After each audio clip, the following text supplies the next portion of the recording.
नमस्ते दोस्तों। ये वीडियो है स्टैफिस एग्रिया के ऊपर। बहुत डिमांड हो रही थी कि हम हिंदी में सुनना चाहते हैं स्टैफिस एग्रिया के बारे में। तो स्टैफिस एग्रिया को हम बहुत अच्छे से जानते हैं, बखूबी जानते हैं। बस ये है कि हम उसको पहचान नहीं पाते जब वो क्लिनिक में आता है कभी कभी। तो उन बच्चों के लिए, वो स्टूडेंट्स जो BHMS कर रहे हैं या BHMS जस्ट करके निकले हैं, तो मैं अपने वीडियोस मेनली होम्योपैथी के स्टूडेंट्स के लिए बना रही हूँ ताकि वो कहीं और डाइवर्ट ना हो, वो होम्योपैथी ही प्रैक्टिस करें। तो मेनली ये आप लोगों के लिए है ताकि आप आसानी से इन लोगों को कैच कर सकें और ये सही दवाई दे सकें। तो स्टैफिस एग्रिया की क्या खूबी है, आप लोगों ने मूवी देखी होगी रहना है तेरे दिल में। ओके, उसमें जो आर माधवन का रोल है, फिर परदेस जो जिसमें शाहरुख खान का रोल है। तो ये मैं कैरेक्टर्स क्यों बता रही हूँ ना, क्योंकि ये बखूबी स्टैफिस एग्रिया दिखाते हैं आपको। और ऐसे ही लोग आएंगे जो अपने फीलिंग्स को, अपनी जो उनकी इच्छाएं हैं ना, वो इच्छाओं को बहुत कंट्रोल करके रखते हैं। वो अपनी इच्छाओं को प्रकट नहीं होने देते हैं। उनको लगता है कि नहीं, हमारी इच्छाएं अगर पता चल गई इनको तो वो सही नहीं है। वो मॉरल्स का बहुत ध्यान रखते हैं क्योंकि उनको लगता है कि जो सही है वो ही करना चाहिए।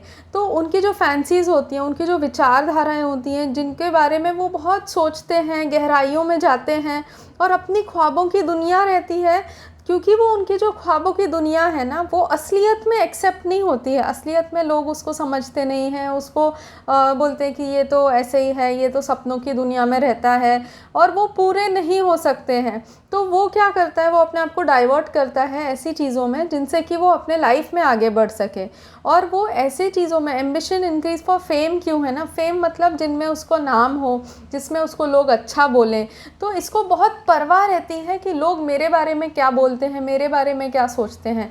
ये बहुत अहम वाला आदमी है, अपने आप को बहुत ऊंचा समझता है। इसके लिए अपमान होना या इसका सम्मान ना होना, ये बहुत अहमियत रखता है। तो इसको चाहिए कि मेरी लोग इज़्ज़त करें, मेरा एक सोसाइटी में जो लोग हैं वो मुझे ऊंची नज़र से देखें। और इसीलिए थोड़ा सा अहंकार रहता है इसको अपने ऊपर, मतलब अभिमान रहता है, नॉट अहंकार, अभिमान रहता है इसको अपने ऊपर। थोड़ा सा घमंडी भी रहता है ये। लेकिन एट द सेम टाइम वो क्या चाहता है ना कि लोग मैं जैसा हूँ, वो असली जो अपना खुद के जो इच्छाएं हैं ना, इच्छाओं को वो काबू में रखता है। उसको लगता है ये इच्छाएं पूरी तो हो नहीं सकती हैं, तो जो इच्छाएं एक्सेप्टेड हैं, जो एक्सेप्टेड है सोसाइटी में, वो इच्छाओं को पूरी करने में लगता है, जिससे कि उसका नाम हो, लोग उसका प्रशंसा करें और उनमें वो आगे बढ़ता है। तो उन चीज़ों में वो क्या करता है ना, जो उसकी असली की इच्छाएं हैं उनको दबा के रखता है। और वो दबा के रखता है, और अगर वो लोगों को पता चल गई तो उसको बड़ा बुरा लगता है कि यार ये कैसे पता चल गया लोगों को, ये नहीं पता चलना चाहिए था। और वो डायरेक्ट नहीं बोलता है अपनी इच्छाओं के बारे में, वो थोड़ा सा घुमा फिरा के बोलता है। और बहुत ही प्यारा बंदा होता है स्टैफिस एग्रिया। थोड़ा सा उसमें अहम होएगा, थोड़ा सा आपको लगेगा कि ये ना प्लैटिना के बहुत नज़दीक है, इग्नेशिया के बहुत नज़दीक है। लेकिन इसका क्या होता है, अगर इसकी इच्छाओं को अगर कोई नहीं समझता है ना, ये बहुत ही शांत सुशील स्वभाव का है।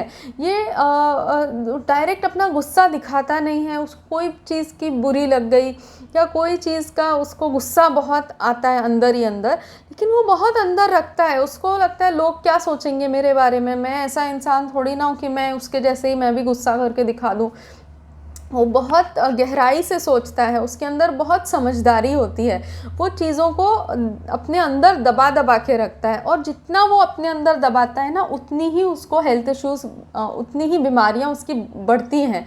तो वो जब दबा के रखता है, उसको हमने नाम दिया है इनहिबिशन, उसको नाम दिया है सप्रेशन, उसको नाम दिया है सेल्फ डिनायल। ये सब इंग्लिश में उसके रूब्रिक्स हैं। तो वो क्या करता है ना, इनहिबिशन मतलब वो अपने इच्छाओं को पूरा का पूरा मार देता है कि उसके अंदर कुछ है ही नहीं, मुझे तो कुछ चाहिए ही नहीं। ठीक है, आप लोग मेरी बात नहीं सुनते हो, आप लोग नहीं समझ सकते हो, आपको ये मेरी इच्छाएं अच्छी नहीं लगती हैं, तो मैं इसको पूरी तरह से मार देता हूँ। मैं उसके बारे में सोचूंगा भी नहीं, मैं उस लड़की के बारे में सोचूंगा भी नहीं।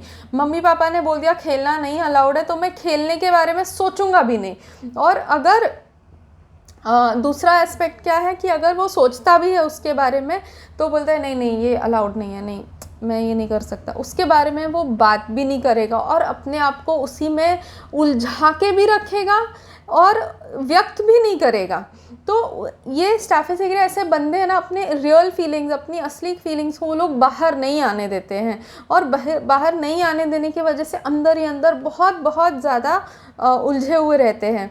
लेकिन एक फेज़ ऐसा आता है ना, एक टाइम ऐसा आता है, हर रेमेडी का ये टाइम आता है जब जब पानी हद से ऊपर चला जाता है, जब बहुत ज़्यादा अति हो जाती है किसी चीज़ की ना, कि मैं ही क्यों हमेशा दबा के रखूं अपने आप को, मुझसे ही क्यों ये एक्सपेक्टेशन की जाती है, तब उसका बांध, सब्र का बांध टूट जाता है और वो फिर कुछ भी बोल सकता है, किसी भी हद तक जा सकता है, मार पीट, गाली गलौज देना, फिर पागलपन करना, अपने आप को बस अपने फीलिंग्स को पूरी तरह से बोल देना, फिर वो शर्मिंदा क्या होना, शर्मिंदगी की उसकी कोई परवाह नहीं करता। शुरू में जो वो परवाह करके रखता है कि नहीं ये मान अपमान ऐसा होता है, ये शर्म की बात है, ये लज्जा की बात है, ये सही नहीं है, यहाँ फिर वो एक फेज़ आता है ना जब सब्र का बांध टूटता है।